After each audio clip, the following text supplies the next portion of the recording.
नमस्कार दोस्तों, स्वागत है आप सबका स्टडी फॉर सिविल सर्विसेज पर। इस वीडियो से कंटिन्यू करते हैं भारतीय इतिहास के कुछ विषय, भाग 3, theme 14, understanding partition, politics, memories, experiences. तो चलिए इसे स्टार्ट करते हैं।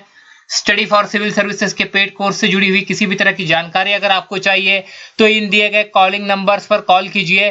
फ्री स्टडी मटेरियल को डाउनलोड करने के लिए और वीडियो की नोटिफिकेशन समय पर मिलने के लिए दोस्तों आप हमारे पब्लिक टेलीग्राम चैनल को ज्वाइन करना मत भूलिए। इसकी लिंक डिस्क्रिप्शन में दी गई है। इसके लिए आपको टेलीग्राम इस ऐप को अपने मोबाइल पर इंस्टॉल करना होगा। चलिए आगे बढ़ते हैं और हमारे डिस्कशन को स्टार्ट करते हैं। इंट्रोडक्शन में देखते हैं कि क्या कुछ चीजें हमारे सामने रखी गई है। ये कहते हैं दोस्तों कि 1947 में, जैसे कि आपको पता है, कॉलोनियल रूल से, ब्रिटिश रूल से हमें एक तरीके से आजादी मिली थी। बट दोस्तों ये आजादी का जो आनंद था, जो जॉय था, जो खुशी थी, ये पूरी तरीके से नहीं रह पाई। बिकॉज आजादी के साथ हमारे देश ने पार्टीशन भी देखा था, बंटवारा भी देखा था। राइट, ब्रिटिशर्स के द्वारा एक तरीके से जो ब्रिटिश इंडिया था उस समय का, इसे दो हिस्सों में डिवाइड कर दिया गया था। और दोस्तों ये एक जो नया हिस्सा बनकर आया था ये था पाकिस्तान। राइट, और ये दो जगह पर था, एक था वेस्टर्न विंग एंड एक था eastern wing. Right, west side में और ईस्ट साइड में। ये एक तरह का सडन बदलाव था, एक तरीके से अचानक हुई घटना थी। इस घटना की वजह से लाखों लोगों के या हजारों लोगों के जीवन पर इसका डायरेक्ट प्रभाव पड़ते हुए हमें दिखाई देता है। ड्रामेटिकली उनकी लाइफ चेंज होती है, सिटीज बदलती है दोस्तों, भारत भी एक तरीके से बदलता है। राइट, एक नई कंट्री रातों रात दुनिया में आती है और काफी ज्यादा वायलेंस, एक तरीके का माइग्रेशन हमें देखने को मिलता है। चलिए इस चैप्टर पर आते हैं और इस चैप्टर के बारे में देखते हैं कि इस चैप्टर में हम क्या कुछ देखने वाले हैं। This chapter will examine the history of partition. Partition के हिस्ट्री को एग्जामाइन करने का काम ये चैप्टर करेगा दोस्तों। बट चैप्टर में तो काफी सारी चीजें मेंशन की गई है। हमारे काम की या हमारे लिए महत्वपूर्ण कौन सा सेक्शन है इस चैप्टर का, इस पर हम ज्यादा डिटेल में डिस्कस करेंगे। राइट, तो देखते हैं क्या कुछ चीजें यहाँ पर हमें डिस्कस करनी है या देखना है। Why and how it happened as well as the harrowing experiences of ordinary people during the period of 1946 and 50 and beyond। देखिए यहाँ पर लोगों के अनुभवों को शेयर किया गया है इस टेक्स्ट बुक में, इस चैप्टर के माध्यम से। और इन अनुभवों के आधार पे ही एक तरीके से ओरल हिस्ट्री जैसे लिखी जाती है, वैसे इस चैप्टर का भी आधार वही से आया है। बट दोस्तों हमारे लिए तो महत्वपूर्ण वो पॉइंट है कि पार्टीशन क्यों हुआ था, इसके पीछे क्या पॉसिबल रीजंस है, हम ज्यादा फोकस इस पे ही रखेंगे। Right, it will also discuss how the history of these experiences can be reconstructed by talking to people and interviewing them, that is through the use of oral history।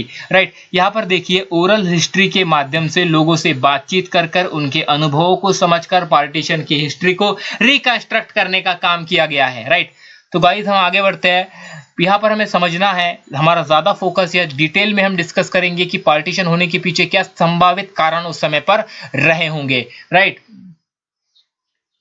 देखिए जब oral history की बात करते हैं तो इसके कुछ limitations भी है, इसकी कुछ स्ट्रेंथ भी है। इंटरव्यू हमें एक तरीके के सोसाइटी से संबंधित सर्टेन एस्पेक्ट्स के बारे में बताते हैं। राइट, बट दोस्तों ऐसे जो रिसोर्सेज, ऐसे जो सोर्स होते हैं, इसकी अपनी लिमिटेशन भी होती है।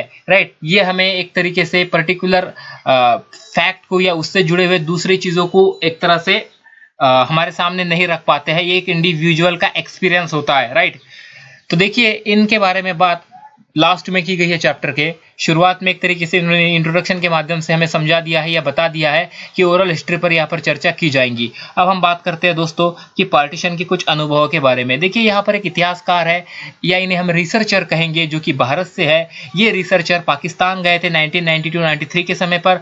वहां पर ये कुछ लोगों से मिले थे और उनके अनुभवों को इन्होंने एक तरीके से रिकॉर्ड किया था। तो दोस्तों इस बुक में इनके द्वारा मिले गए 3 अलग लोगों के अनुभवों के बारे में बात की गई है, जिसे मैंने पीपीटी में कहीं पर भी जगह नहीं दी है।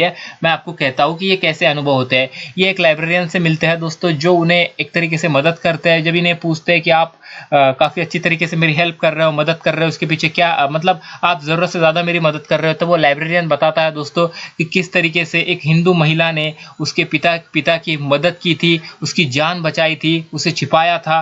राइट, और उस वजह से वो एक तरीके से अपना जो कर्ज है या अपना जो कर्ज ही कहेंगे, अपने कर्ज को अदा कर रहा है। राइट, फिर वो एक ऐसे व्यक्ति से मिलते हैं तो उन्हें पंजाबी मुसलमान समझ लेता है और वो कहता है कि सदियां हो गए, काफ़ी समय बीत गया कि मैं किसी पंजाबी मुसलमान को नहीं देख पाया, पंजाबी मुसलमान से नहीं मिल पाया। फिर वो दोस्तों एक ऐसे व्यक्ति से मिलते हैं जो कि उन्हें शुरुआत में तो पाकिस्तानी समझ लेता है, पर बाद में जब उसे पता चलता है कि वो हिंदुस्तानी है, वो इंडियन है, तो वो उन्हें कहता है कि आप लोग हमारे कभी नहीं हो सकते, राइट, हमारे में रिश्ते कभी नहीं सुधर सकते।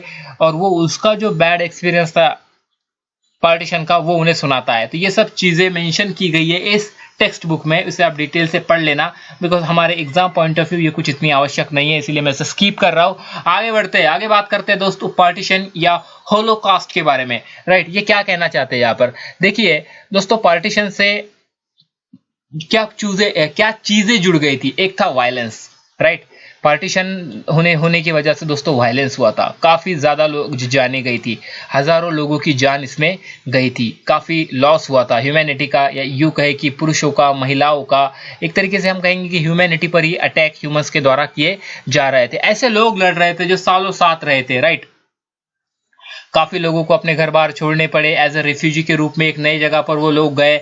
अब जो आंकड़ा है दोस्तों, एक्यूरेट एस्टिमेट कैजुअलिटीज कितनी थी, ये कहता है, कुछ स्कॉलर सजेस्ट करते हैं कि 20 लाख से 50 लाख के बीच में रहा होगा। एक प्रोबेबिलिटी ये भी कहती है कि 15 मिलियन लोग दोस्तों एक तरीके से एक फ्रंटियर से दूसरे फ्रंटियर के पार गए थे, एक तरीके से विस्थापित हुए थे, राइट।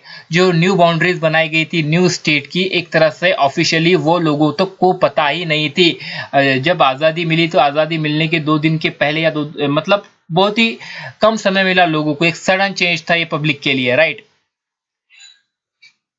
अब दोस्तों जब इस तरीके से पार्टीशन हुआ, बंटवारा हुआ, लोगों के लिए ये एक तरीके की ब्रेकिंग न्यूज थी, सडन चेंज था। तो क्या होता है, रातों रात वो अपनी प्रॉपर्टीज को एक तरीके से, उनकी जो प्रॉपर्टी होती है उसे लॉस्ट कर देते हैं। इमूवेबल प्रॉपर्टी चली जाती है, मूवेबल असेट्स चले जाते हैं, राइट। अपने ये दोस्त, परिवार, रिश्तेदार सबको खो बैठते हैं, अपने घर, फील्ड, अपने घर, खेत, या जो कुछ भी दोस्तों उनका वहां पर था जहां से वो विस्थापित हुए, सब कुछ पीछे छूट जाता है। क्या ये सिर्फ पार्टीशंस था, राइट? क्या ये सिर्फ एक कॉन्स्टिट्यूशनल अरेंजमेंट था, राइट? क्या दोस्तों एक तरीके से ये सिर्फ एसेट्स के ऊपर, एसेट्स का किया गया डिवीजन था? क्या ये टेरिटरीज का किया गया डिवीजन था? यहाँ पर क्वेश्चन मार्क देखने को मिलता है। आगे ये कहते हैं कि क्या ये एक तरह की 16 महीने चलने वाली सिविल वॉर थी, राइट? तो दोस्तों देखिए, जो सर्वाइवर्स वहां से बचे हैं, जब इनसे बात की है तो ये कहते हैं कि उस समय जो घटनाएं घट रही थी, जैसे कि इन्हें मार्शल लॉ भी कहा जा रहा था, इन्हें मारामारी या किलिंग्स के नाम से भी जाना जा रहा था, इन्हें रोला हुल्लर अर्थात डिस्टर्बेंस, ट्यूमुलेट और अप्रोर के नाम से भी उस समय चर्चाएं चल रही थी कि देखिए मारामारी हो रही है, राइट, मार्शल लॉ लग रहा है। देखिए दोस्तों, किलिंग्स हुई, रेप्स हुए, लूटपाट हुई, पार्टीशन के समय पे काफी कुछ घटनाएं घटित हुई, इसीलिए लोग इसे एक तरीके से होलोकास्ट भी कहते हैं, राइट। अब देखिए दोस्तों, होलोकास्ट का क्या अर्थ है? होलोकास्ट इस शब्द को आपने कब सुना होगा? आई होप कि क्लास 9 के बुक में इसे मेंशन किया गया है, जब जर्मनी, नाजी जर्मन्स के बारे में बात की गई है। बट देखिए दोस्तों, होलोकास्ट से इसकी अप्रोप्रिएट या एक तरीके से तुलना करना सही नहीं होगा, ऐसा मुझे लगता है, बिकॉज जो ये घटना घटी थी जर्मनी में, ये स्टेट स्पॉन्सर्ड थी, राइट। इसे स्टेट ने स्पॉन्सर्ड किया था जर्मनी में। बट यहाँ पर दोस्तों जो कुछ भी लड़ाइयाँ हो रही थी, एक तरीके से ये रिलीजियस के सो कॉल्ड जो लीडर थे, सेल्फ स्टाइल रिप्रेजेंटेटिव्स थे,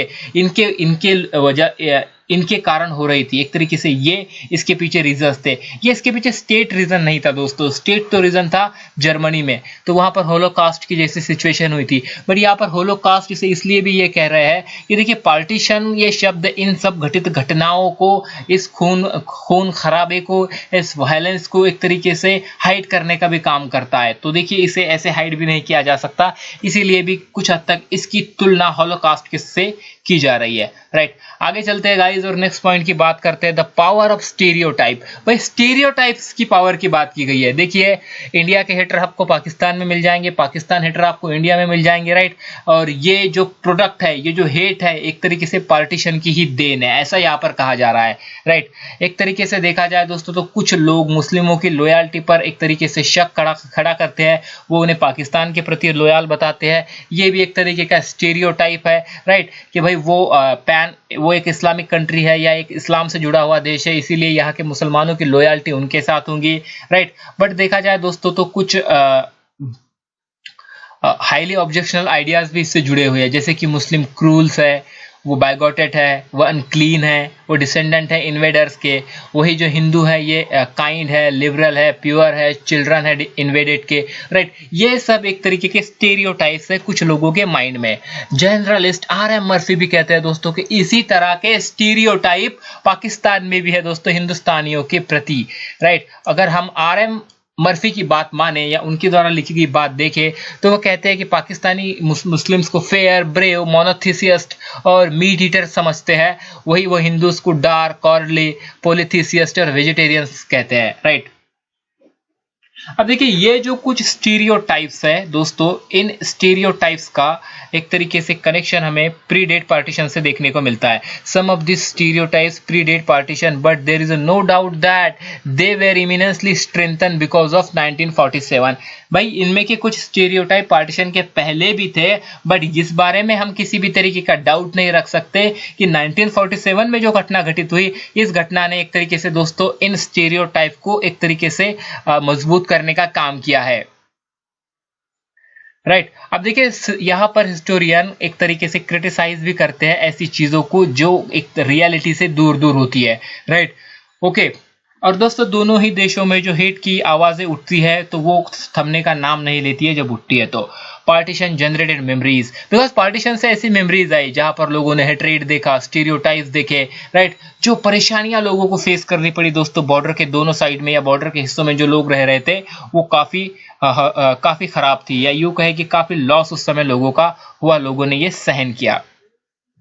तो इंडिया पाकिस्तान का जो रिलेशनशिप है दोस्तों, इसकी जो लेगेसी है या इसका जो बेस है, आधार है, कुछ हद तक पार्टीशन की वजह से भी उतना बेहतर नहीं बन पा रहा है जितना बेहतर ये बन सकता था, बिकॉज ये दो नेबरिंग कंट्रीज है। बिकॉज दोनों साइड में रहने वाले जो लोग हैं इनका एक दूसरे के प्रति एक परसेप्शन बन चुका है, राइट। सभी लोग ऐसे नहीं होते हैं, यहाँ पर कुछ लोगों की बात की जा रही है, सम इस शब्द का प्रयोग किया जा रहा है। आगे चलते आगे हम बात करते हैं जिस पॉइंट को हमें डिटेल से समझना है, why and how did partition happen, right. This is the important focus, please focus, right. तो दोस्तों पहले बात करते हैं कि हिस्टोरियन क्या कहते हैं, हिस्टोरियन इसे कैसे समझने की कोशिश करते हैं। भाई कुछ हिस्टोरियन कहते हैं कि ये इसके लिंक हमें मिडिवल हिस्ट्री में भी देखने को मिलते हैं। वे कहते हैं कि 1947 में जो इवेंट हमें देखने को मिला दोस्तों, उसका कनेक्शन पुरानी हिस्ट्री से है, लॉन्ग हिस्ट्री से है, जो कि कॉन्फ्लिक्ट के बारे में है हिंदू और मुस्लिम्स के, राइट। और ये मेडिवल से लेकर मॉडर्न टाइम्स तक चलती आई है। कुछ स्कॉलर दोस्तों पार्टीशन को रिजल्ट बताते हैं कम्युनल पॉलिटिक्स का, कम्युनल पॉलिटिक्स का, राइट।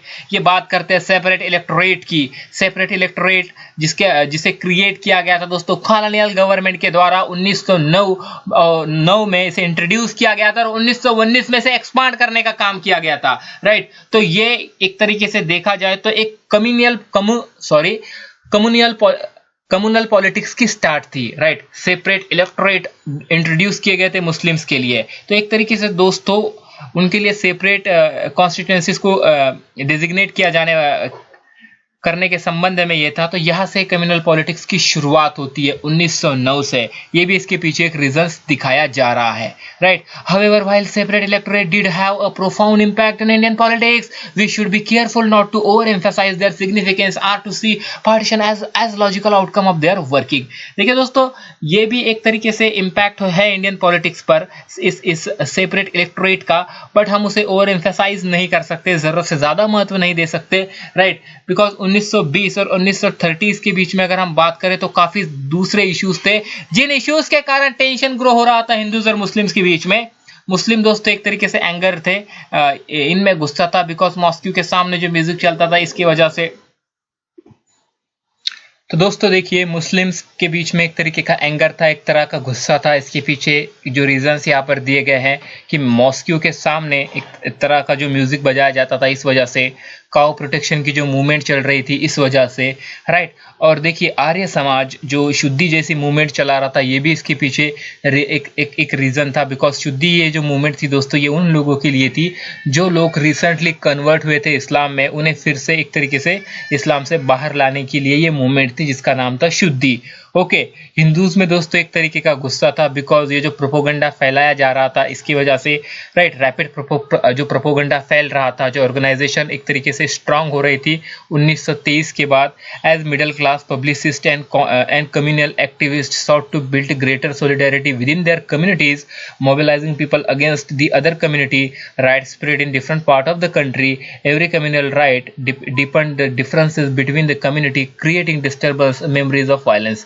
देखा जाए दोस्तों तो देखिए, ये जो एक कम्युनिटी के मन में दूसरे कम्युनिटी के प्रति जो गुस्सा या जो कुछ भी क्रिएट किया जा रहा था, जो सही नहीं था, एक तरीके से दोनों के बीच में जो रिलेशन है ये इन्हें बने रहने के लिए, इसका ही नतीजा हमें आगे राइट्स में या दंगों में देखने को मिलता है, राइट। तो चलिए हम आगे चलते हैं, आगे बात करते हैं दोस्तों कि प्रोविंशियल इलेक्शन होते हैं 1937 में और कांग्रेस मिनिस्टर्स। 1937 में जो प्रोविंशियल इलेक्शन हुए थे दोस्तों, इस प्रोविंशियल इलेक्शन में, ये पहली बार इलेक्शन हुए थे, 10 से 15% लोगों ने ही वोटिंग की थी, राइट। और इस वोटिंग का नतीजा ये आया कि कांग्रेस को एक तरीके से एब्सोल्यूट मेजॉरिटी मिली दोस्तों। 11 में से 5 प्रोविंसेस में उसकी सरकार बनी, एक तरीके से उसे एब्सोल्यूट मेजॉरिटी मिली, और वो 7 प्रोविंसेस में गवर्नमेंट को फॉर्म करने में सक्सेसफुल रही, राइट। और बट कांग्रेस वहां अच्छा नहीं कर पाई दोस्तों, जो मुस्लिम के लिए एक तरीके से रिजर्व कॉन्स्टिट्यूंसीज थी, राइट। बट लीग का परफॉर्मेंस ऐसी जगह पे कैसा था जो मुस्लिम के लिए रिजर्व थी, तो देखिए लीग का परफॉर्मेंस भी उतना अच्छा नहीं था। लीग को भी सिर्फ 4.4% ही टोटल मुस्लिम वोट्स मिले थे, अगर हम परसेंटेज की बात करें तो दोस्तों। लीग एक तरीके से league fail to win a single seat, एक सिंगल सीट भी वो नहीं जीत पाए नॉर्थ वेस्ट फ्रंटियर प्रोविंसेस में, राइट।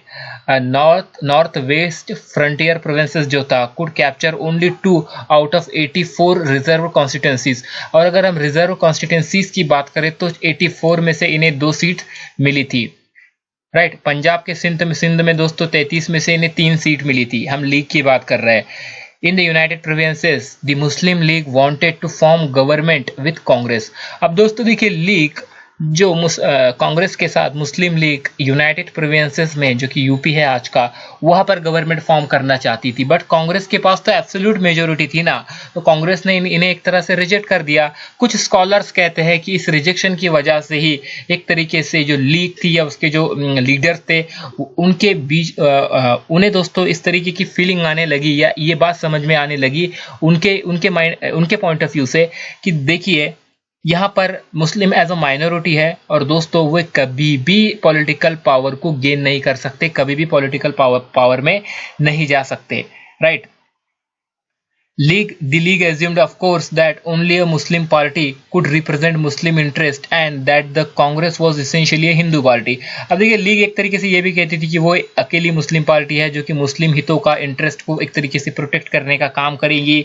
जो कांग्रेस है ये हिंदू पार्टी है, राइट। तो दोस्तों यहाँ से क्या करती है ये लीग, जो अपने आप को सोल स्पोक पर्सन बताती थी मुस्लिम्स का, ये दोस्तों एक तरह से अपना जो दबदबा है या अपना जो पॉपुलैरिटी है उसे गेन करने के लिए प्रयास करना शुरू कर देती है उन एरियाज में, जिस एरियाज में एक तरीके से देखा जाए तो इन इलेक्शन के 10 साल के बाद, बिकॉज 1937 में इलेक्शन हुए थे और 1947 में दोस्तों एक तरीके से इंडिपेंडेंस मिला था, और उसी समय पे पाकिस्तान एक नया देश भी बना था। तो देखिए 10 सालों में जब पहला इलेक्शन होता है 10 साल पहले, तो लीग की कंडीशन एक तरीके से काफ़ी वीक होती है इन जगहों पर। बट दोस्तों लीग अपना सपोर्ट को बढ़ाने के लिए, अपने सपोर्ट को इंक्रीज करने के लिए, अपने सोशल सपोर्ट्स को इंक्रीज करने के लिए काम करना शुरू कर देती है, और इससे 10 साल के बाद ही Bengal North waste Frontier Province और पंजाब को मिलाकर एक तरीके से पाकिस्तान बनता है। दोस्तों देखिए, सिंध में भी ये गवर्नमेंट बनाने में फेल हुए थे, राइट, बिकॉज उनके पास उतना सोशल सपोर्ट नहीं था, इसीलिए लीग ने अपना जो एफर्ट था सोशल सपोर्ट को गैदर करने का, इसे डबल कर दिया। अब देखिए, कांग्रेस मिनिस्टर्स ने भी एक तरीके से ये जो दूरियां थी इसे बढ़ाने में एक योगदान दिया, ऐसा हम कह सकते हैं। देखिए, यूनाइटेड प्रोविंसेस में कांग्रेस के द्वारा लीग की जो इच्छा थी कि वो कांग्रेस के साथ मिलकर कॉलिएशन की गवर्नमेंट बनाएंगी, इसे दोस्तों कांग्रेस ने रिजेक्ट कर दिया था, कांग्रेस के मिनिस्टर्स ने रिजेक्ट कर दिया था। इसके पीछे एक और भी संभावित रीजन यहाँ पर दिया जा रहा है कि कांग्रेस सपोर्ट लीग सपोर्ट करती थी दोस्तों लैंडलॉर्डिज्म को, बट कांग्रेस इसे अबॉलिश करना चाहती थी। बट देखिए कांग्रेस की पार्टी की जब एक तरीके से सत्ता बन गई, वहां पर वो गवर्नमेंट फॉर्म कर लेते हैं, तो वो इस लैंडलॉर्डिज्म को अबॉलिश नहीं करते हैं, राइट। अब यहाँ से कांग्रेस की भी प्रयास शुरू होते हैं कि वो भी जो मुस्लिम मास है एक तरीके से उनके बीच में भी उनका जो लीग जो एक्टिविटीज चला रही थी, लीग जो कैंपेन चला रही थी, लीग उन्हें एक तरीके से तोड़ना चाहती थी अगर हम कहें तो। बिकॉज देखिए दोस्तों यूनिटी उस समय पे थी हिंदू मुस्लिम्स की, और ये जो जातिवाद का या कम्युनल पॉलिटिक्स करके इस यूनिटी को एक तरह से डिवाइड करने का भी काम मुस्लिम लीग कर रही थी, हम ऐसा जरूर यहाँ पर कहेंगे, राइट। तो कांग्रेस भी दोस्तों यहाँ से कांग्रेस के लीडर्स भी एक तरह से एक कैंपेन चलाते हैं, या सेक्युलरिज्म का जो आइडिया है इस पे ज्यादा जरूरत से ज्यादा फोकस करते हुए हमें दिखाई देते हैं। मौलाना आजाद जो कि एक इंपॉर्टेंट कांग्रेस लीडर थे दोस्तों, इन्होंने कहा था कि 1937 की ये बात है कि कांग्रेस का कोई भी जो मेंबर होगा दोस्तों इससे परमिट नहीं किया जाएगा लीग के साथ, लीग का ये मेंबर नहीं हो सकता है, राइट। बट सेम टाइम पर हिंदू महासभा से जुड़े हुए थे कांग्रेस के एक तरह से देखा जाए तो लीडर्स या कांग्रेस के कार्यकर्ता, बिकॉज दोस्तों, और ये प्रेजेंटली मध्य प्रदेश की बात है। बट क्या होता है दिसंबर 1938 में कांग्रेस वर्किंग कमेटी डिक्लेयर करती है कि कांग्रेस के जो मेंबर होंगे दोस्तों वो हिंदू महासभा के मेंबर नहीं होंगे या उनसे नहीं जुड़ेंगे। Incidentally this was also the period, अब देखिए ये वो समय था जब हिंदू महासभा और राष्ट्रीय स्वयंसेवक संघ एक तरीके से अपनी स्ट्रेंथ गैदर कर रहे थे, राइट। एक तरह से दोस्तों जमीन पे काम कर रहे थे और इनका जो बेस है ये बढ़ता जा रहा था। वो ये कहते हैं कि 1940 में आरएसएस के पास 1 लाख से भी ज्यादा ट्रेंड और हाईली डिसिप्लिन कैडर था दोस्तों, राइट। और इनकी जो आइडियोलॉजी थी ये हिंदू नेशनलिज्म पर बेस्ड थी, और ये एक तरीके से इंडिया को हिंदू लैंड मानते थे। ओके, आगे चलते आगे बात करते हैं पाकिस्तान रेजोल्यूशन के बारे में गाइस। देखिए 23 मार्च 1940 को लीग के द्वारा ये रिजोल्यूशन एक तरीके से सामने रखा जाता है, और इस रिजोल्यूशन में ऑटोनॉमी की बात की जाती है मुस्लिम मेजोरिटी एरियाज में, राइट। बट दोस्तों यहाँ पर पाकिस्तान का या पार्टीशन का कोई भी जिक्र या हमें कोई किसी भी तरीके का उल्लेख नहीं देखने को मिलता है। इनफैक्ट सिकंदर हयात खान जिन्होंने एक तरह से दोस्तों जो पंजाब प्रीमियर से थे, ये यूनियनिस्ट पार्टी के लीडर थे, इन्होंने इस रिजोल्यूशन को ड्राफ्ट किया था। इन्होंने भी इस बारे में अपनी बात कही थी कि वो भी इस तरीके से किसी भी चीज का समर्थन नहीं करते हैं, राइट। पाकिस्तान का फिर ओरिजिन की अगर हम बात करें दोस्तों, तो जो एक पोएट थे, आपने इनका नाम सुना ही होगा, बिकॉज एक काफी अच्छी पोयम है सारे जहां से अच्छा हिंदुस्तान हमारा, इन्होंने लिखी है, मोहम्मद इकबाल, राइट, मोहम्मद इकबाल। तो दोस्तों इन्होंने अपने प्रेसिडेंशियल एड्रेस में भी ये कहा था, मुस्लिम लीग में जब इनका प्रेसिडेंशियल एड्रेस हुआ था 1930s में, कि पोएट ने एक बात कही थी कि मुस्लिम्स का एक तरीके से नॉर्थ वेस्ट में एक इंडियन मुस्लिम स्टेट्स होना चाहिए, राइट। बट इकबाल ने दोस्तों यहाँ पर एक तरीके से अगर हम उनकी स्पीच को समझे तो इन्होंने मेजोरिटी एरिया में एक स्टेट की बात की थी, इन्होंने पर्टिकुलर एक ऑटोनोमस कंट्री की या ऑटोनोमस फेडरेशन की बात नहीं की थी, ऐसा भी हमें देखने को मिलता है। क्या कहा गया है इसे फिर से पढ़ लेते हैं। Iqbal however was not visualising the emergence of a new country in that speech, but reorganisation of Muslim majority area in north western India into an autonomous unit within a single loosely structured Indian Federation, right? So ये तो बात हो गई पाकिस्तान इस शब्द की। आगे बढ़ते हैं और आगे हम बात करते हैं दोस्तों कि किस तरीके से पार्टीशन होता है, the suddenness of partition, right.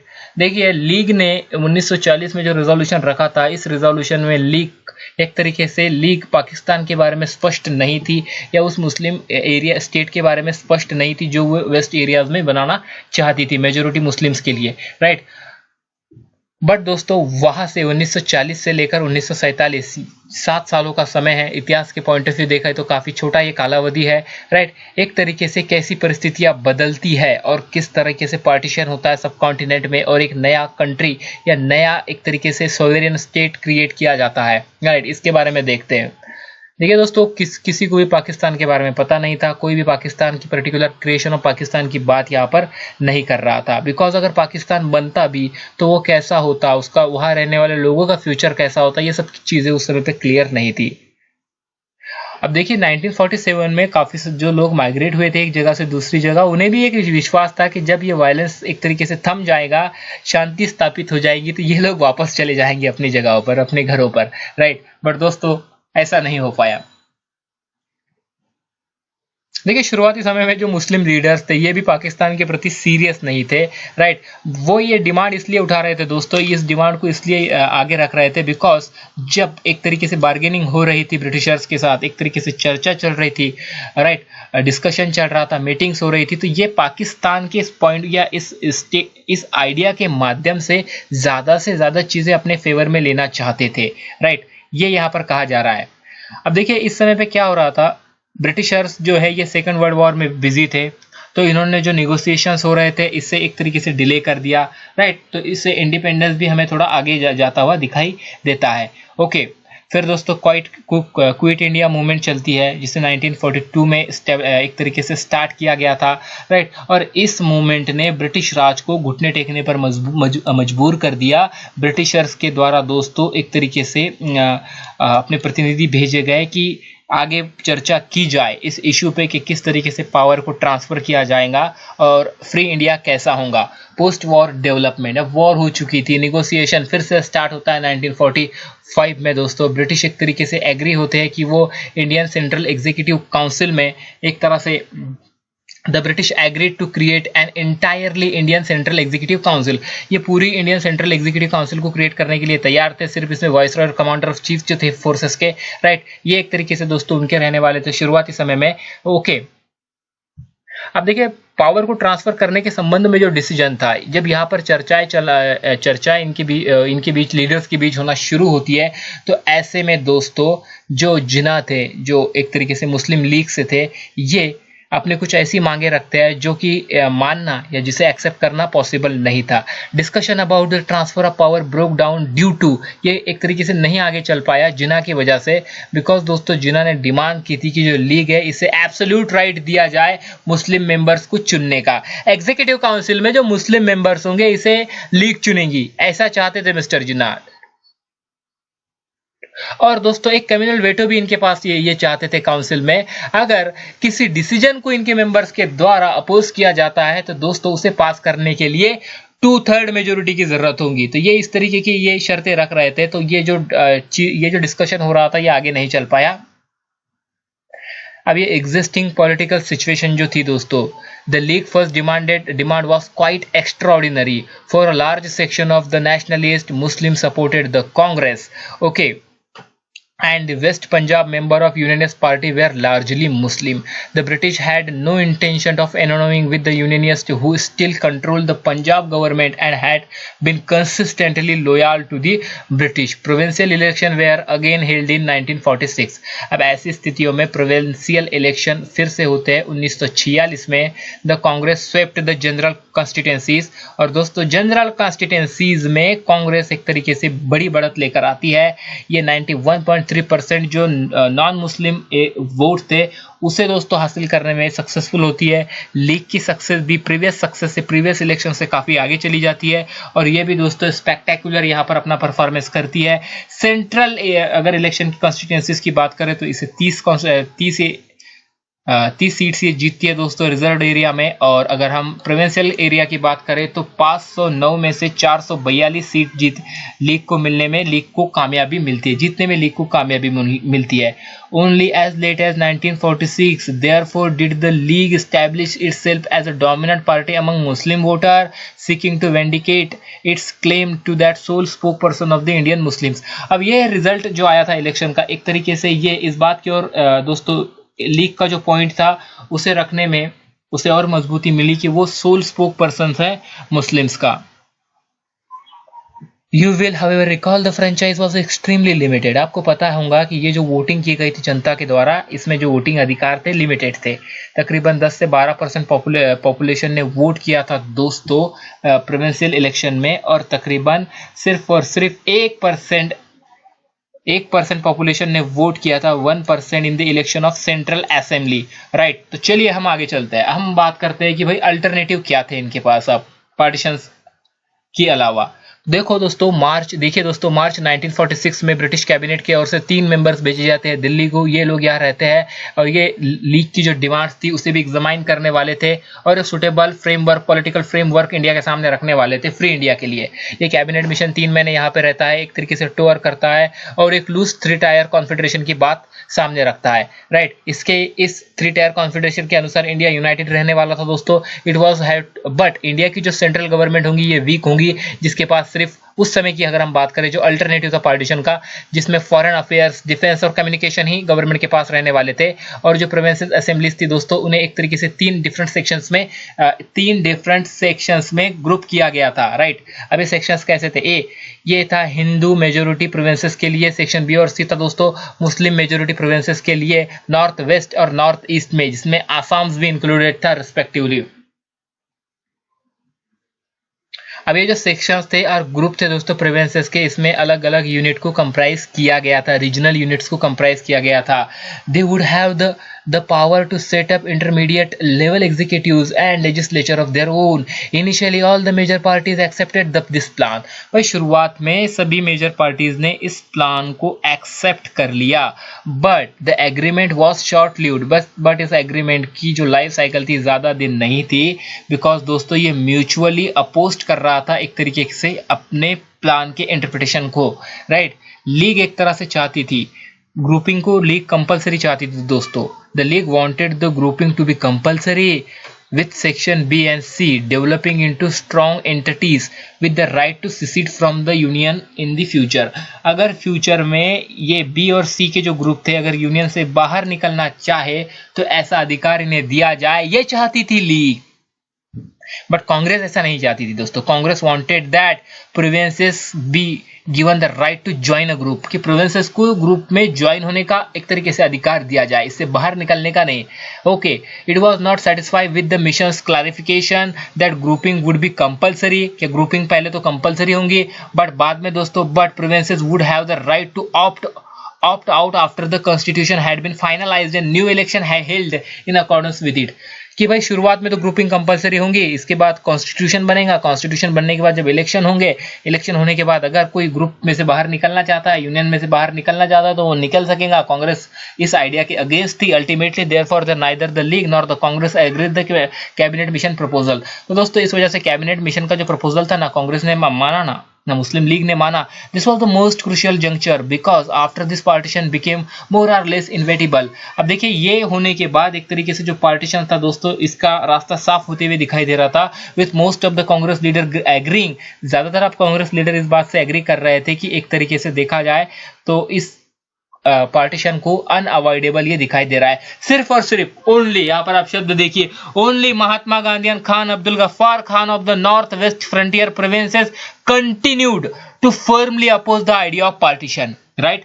आप इस लाइन को देखिए दोस्तों, बिकॉज पार्टीशन के बारे में जब भी बातें होती है तो गांधी जी का नाम लिया जाता है कि गांधी जी ने पार्टीशन को कैसे होने दिया, गांधी जी के क्यों इसे नहीं रोक पाए। अब इसके पीछे कुछ भी बहुत से रीजंस हो सकते हैं, बट यहाँ पर कहा जा रहा है कि उस समय पर 2 ही ऐसे लोग थे, महात्मा गांधी और खान अब्दुल गफ्फार खान, राइट, जो दोस्तों पार्टीशन का शुरू से इस आइडिया का विरोध करते आ रहे थे। चलिए पार्टीशन की तरफ चलते हैं, right. After withdrawing it's support the cabinet mission plan the Muslim league decided direct action for winning the Pakistan demand. अब देखिए जाए दोस्तों यहाँ पर 14 अगस्त 1946 को डायरेक्ट एक्शन प्लान या डायरेक्ट एक्शन डे को अनाउंस किया जाता है इनके द्वारा, मुस्लिम लीग के द्वारा, और यही से दंगे भड़कना शुरू हो जाते हैं। 1947 में दोस्तों वायलेंस देश के अलग अलग हिस्सों में देखने को मिलता है, स्पेशली जो नॉर्दर्न इंडिया के हिस्से थे यहाँ पर, right. It was in March 1947 that the Congress high command voted for dividing the Punjab into 2 halls, one with Muslim majority and other with Sikh and Hindu majority, and it asked for the application of similar principle to the Bengal। अब देखिए मार्च 1947 में Congress high command के द्वारा voting की जाती है कि पंजाब को 2 हिस्सों में डिवाइड किया जाए, मुस्लिम मेजोरिटी वाला और सिख और हिंदू मेजोरिटी वाला, और इसी प्रिंसिपल को हम अप्लाई करते हैं बंगाल के लिए। By this time, given the number of game, many Sikh leaders and congressmen in the Punjab were convinced that partition was necessary evil, otherwise they would be swamped by Muslim majorities and Muslim leader wouldn't dictate term, right, in Bengal to a section of Bhadralok Bengali Hindus who wanted political power to remain with them began to fear with permanent tutelage of Muslims, as one of their leaders put it. Since they were in numerable minority, they felt that only a division of the province could ensure their political dominance. Right? सिर्फ इस तरीके का division ही उनके political dominance को ensure कर सकता है. The withdrawal of law and order. दोस्तों देखिए, जिस तरीके से दंगा भड़क रहा था, दंगे की शुरुआत हो गई थी 1947 में. इसके पीछे रीजंस यहाँ पर दिया गया है. एक रीजन तो यह है कि कोलैप्स हो जाते हैं गवर्नमेंट के इंस्टीट्यूशन. ब्रिटिश ऑफिशियल्स को नहीं समझ में आता है कि सिचुएशन को कैसे हैंडल करें, बिकॉज दोस्तों जहाँ जहाँ दंगे हो रहे थे वहाँ वहाँ ब्रिटिशर्स के लिए काम करने वाले, गवर्नेंस में काम करने वाले जो अफसर थे, ये भी एक तरीके से अपने रोल को ना समझते हुए, अपनी ड्यूटी को ना समझते हुए, ये भी हिंदू या मुस्लिम के रूप में बिहेव कर रहे थे, या वहाँ पर उसी तरीके से इन्वायरमेंट में अपने आप को अडेप्ट कर चुके थे. ये बात इन्हें समझ में आ चुकी थी ब्रिटिशर्स को, तो उन्हें समझ नहीं आ रहा था कि वो क्या करे. जब उनसे कोई मदद मांगने के लिए जाता था दोस्तों ब्रिटिश ऑफिशियल्स के पास, तो वो कहते थे कि आप कांटेक्ट कीजिए महात्मा गांधी को, जवाहरलाल नेहरू को, वल्लभ भाई पटेल को, एम ए जिन्ना को. Right? Nobody knew who could exercise authority and power. अब उनके ऑथोरिटी और पावर को एक्सरसाइज कैसे किया जाए उन्हें समझ में नहीं आ रहा था. The top leadership of the Indian parties bearing Mahatma Gandhi were involved in negotiation regarding independence, while many Indian civil servants in the affected provinces feared for their own lives and property. देखिए, अब जो top leadership थी इस समय पर, एक तरीके से ये जो नेगोशिएशन हो रहे थे इंडिपेंडेंस के, इसमें इन्वॉल्व थी. अगर हम सिविल सर्वेंट की बात करें दोस्तों, तो ये लोग भी अपनी लाइफ और अपनी प्रॉपर्टी को बचाने में लग गए थे. The British were busy for preparing to quit India. और ब्रिटिशर्स दोस्तों अब बिजी थे, वो इंडिया को छोड़ के जाने वाले थे क्विट इंडिया के लिए. Problem were compounded because Indian soldier and policeman come to act as Hindu, Muslim और सिख्स. अब जो सोल्जर थे यहाँ के, ये भी एक तरीके से हिंदू, मुस्लिम और सिख के रूप में ही एक्ट कर रहे थे. ये अपनी ड्यूटीज को भूल गए थे. As communal tension mounted, the professional commitment of those in uniform could not be relied upon. Right? In many places not only did the policeman help their co-religionists, but they also attack member of the other communities. और कुछ जगहों पर ऐसा भी हुआ कि ये जो प्रोफेशनल लोग थे दोस्तों, ये अपने रिलीजन के लोगों का साथ दे रहे थे और दूसरे रिलीजन के लोगों पर अटैक कर रहे थे. राइट?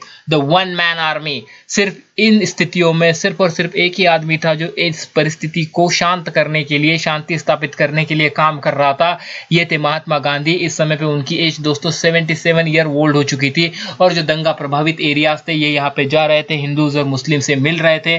और देखिए, जहां जहां गांधी जी जा रहे थे वहां पर लोगों को एक तरीके से इस बात का विश्वास बैठ रहा था, ये भरोसा था उन्हें कि गांधी जी आ रहे हैं, अब ये स्थितियां ठीक हो जाएंगी. राइट? तो ये पैराग्राफ पूरा इसी के ऊपर बेस्ड है. ओके, हम आगे चलते हैं. आगे हम बात करते हैं दोस्तों जेंडरिंग पार्टीशन के बारे में, रिकवरिंग वुमन.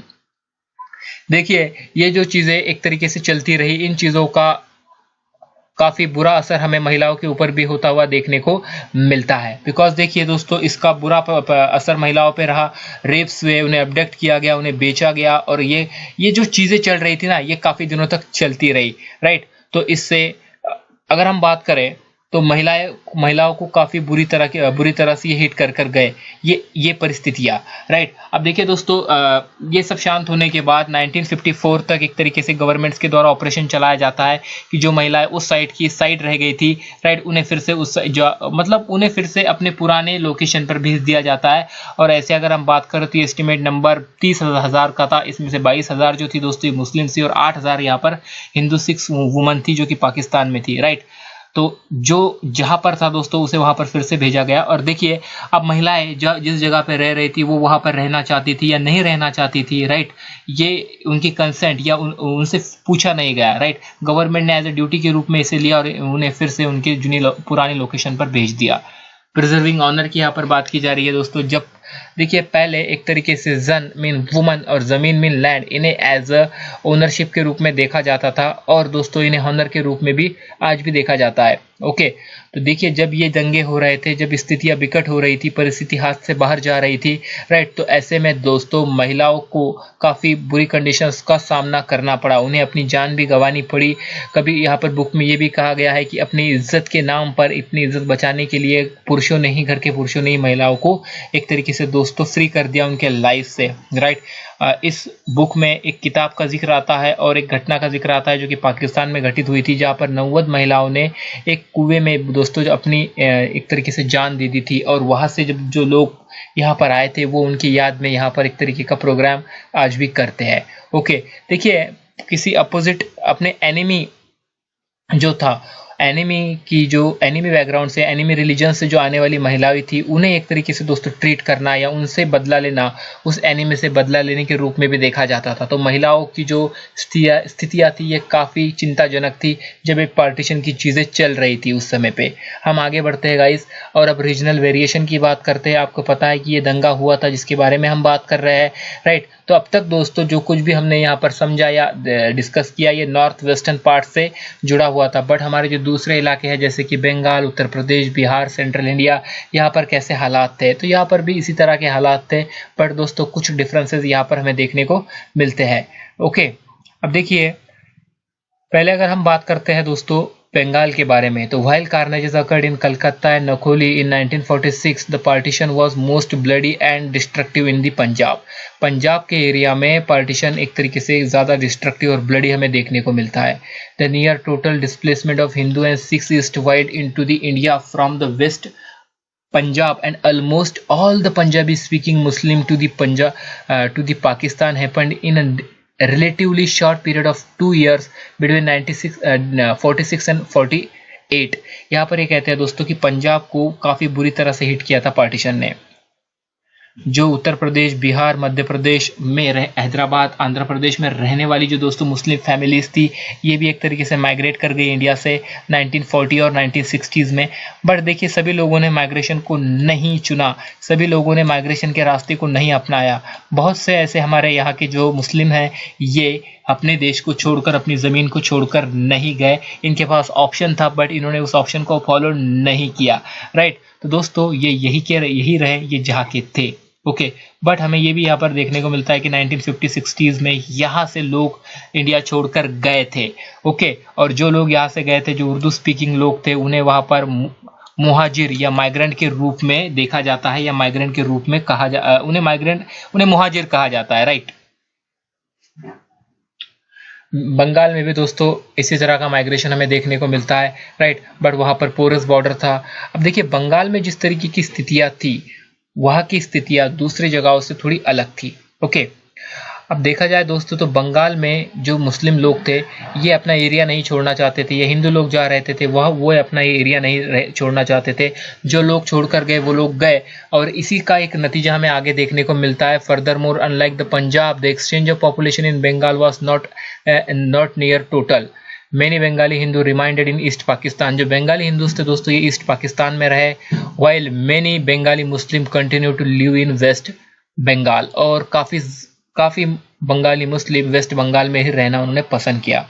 फाइनली दोस्तों जो बंगाली मुस्लिम्स थे ईस्ट पाकिस्तान के, इन्होंने जिन्ना के टू नेशन थ्योरी के आइडिया को रिजेक्ट कर दिया और पाकिस्तान से ये अलग हो गए, और 1971-72 में बांग्लादेश बनकर निकला, right. Religious unity could not hold east and west Pakistan together, और देखिए जो रिलीजियस यूनिटी थी, इस रिलीजियस यूनिटी ने ईस्ट और वेस्ट पाकिस्तान को एक साथ ये रखने में ये कामयाब नहीं रही, राइट। सो दोस्तों रिलीजन कोई ऐसा फैक्टर नहीं है जो कि लोगों को एक साथ जोड़कर रख सके, दो एरियाज को एक साथ जोड़कर रख सके।